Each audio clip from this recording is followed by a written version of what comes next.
I guess we all knew as Newcastle United fans that any proposed area for a new stadium might receive a bit of pushback from various environmental groups or wildlife groups, whatever it is. And that's certainly been the case with St James's Park. Now, of course, journalists have been speculating for a long time now that Leazes Park is going to be the land where we build the new stadium, whether it's 65k, 70k. That decision I don't think has been made quite just yet. But already there has been pushback from environmental groups, wildlife groups regarding Leazes Park. Now, in a way, I can understand, they're worried about the wildlife, etc. But on the other flip side of the coin, where are we going to build the new stadium without getting any pushback? There's always going to be pushback. It doesn't matter what you're building, really, whether it's housing estates or any kind of building. There's always going to be some kind of pushback. But at the end of the day, I'm sure Newcastle have taken this into consideration. They have had various discussions with a lot of people. And when they are eventually going to announce where that new stadium will be, they'll have sought the proper guidance and opinions of a lot of people and will press forward with it. But what's happened is there's a group called Save Newcastle Wildlife who have called for a public referendum on the future of Leazes Park amid the continuing speculation that it could become the new home of Newcastle United. Now, 11,000 people have already signed this signature, so it's not really gone unnoticed. There's 11,000 signatures on this already, bidding to save Leazes Park from becoming a new stadium. Rumours is persisting that the Magpies could build a 65 to 70k capacity ground on the historic city centre green space after months of speculation over whether the club should move to a new stadium or seek, of course, to refurbish St James's Park.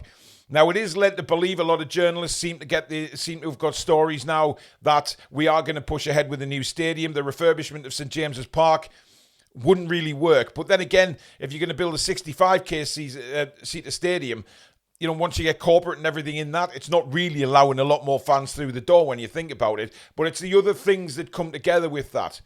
It's the infrastructure around the new stadium, obviously bars, restaurants, hotels. It just provides a lot more income and revenue to Newcastle United than what the situation is with St James's Park at the minute. But as I say, there is going to be pushback on it. There is people worried about Leazes Park. It certainly sparked worries among environmental activists, which we always get. We know what happens whenever something new gets built. The environmental activists, I don't have a problem with them, wanting to look after the environment. I don't have a problem with that. What I have a problem with sometimes is the way they go about it. I think is very wrong. But, for what they believe in, they're entitled to their opinion. It's just sometimes the way they put demonstrations is wrong. Having said that, I think Newcastle United, as I say, would have expected this kind of pushback from various agencies. Now, members of Save Newcastle Wildlife launched the petition last month when rumours first started that Leazes Park was going to be the destination for the new stadium. And as of Thursday lunchtime, the Change.org petition has gathered more than 11,000 signatures, following a surge in support that had seen the number climb from around 6,000 just 24 hours earlier. Now, I don't know how they've gained that many signatures in 24 hours, going from 6 to 11. That's almost double the signatures within 24 hours.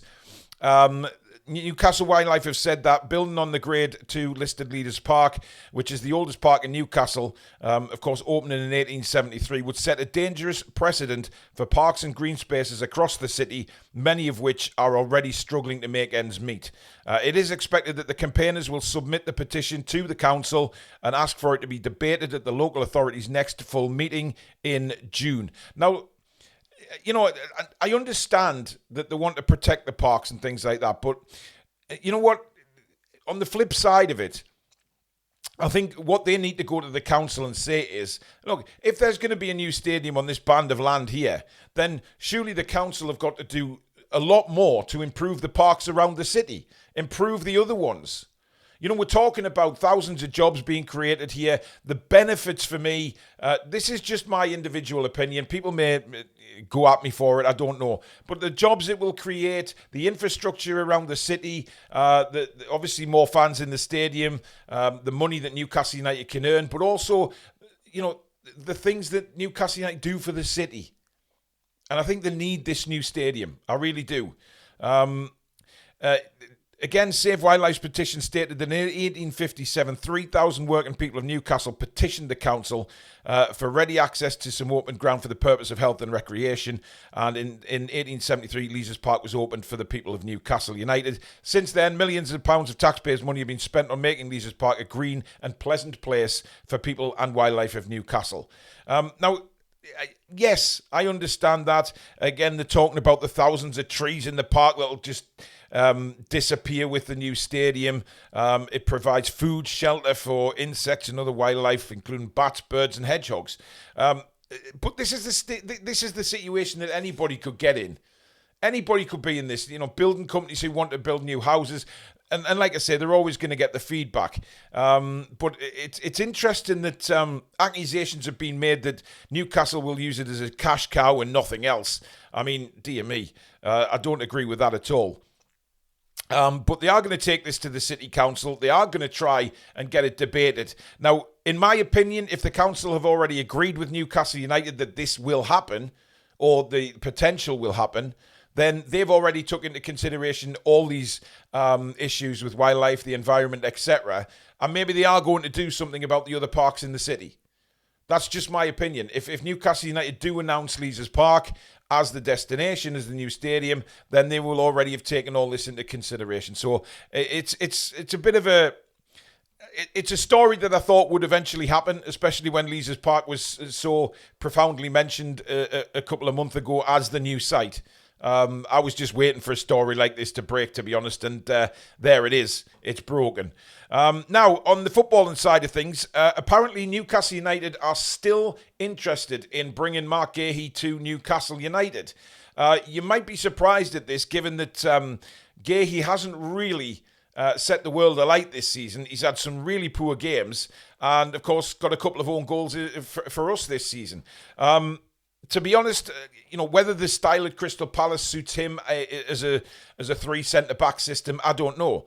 What I did see from Marc Guehi last night was the ability to get forward a lot. But that kind of coincided with Palace being all over at the back. He definitely likes getting forward. He definitely likes getting involved.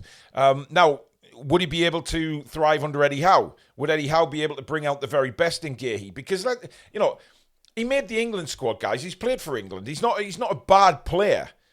It's just that when we've seen him, he hasn't really performed, and I don't think he's performed to his potential this season. Now, what happened in the summer regarding Newcastle United may well have just set him back a peg or two, and maybe it has knocked his confidence that he was expecting to move to Newcastle, and Palace...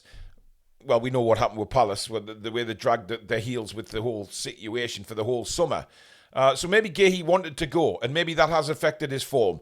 But certainly from what we've seen as Newcastle United fans when we've seen Guehi play, he hasn't set the world alight, it's fair to say.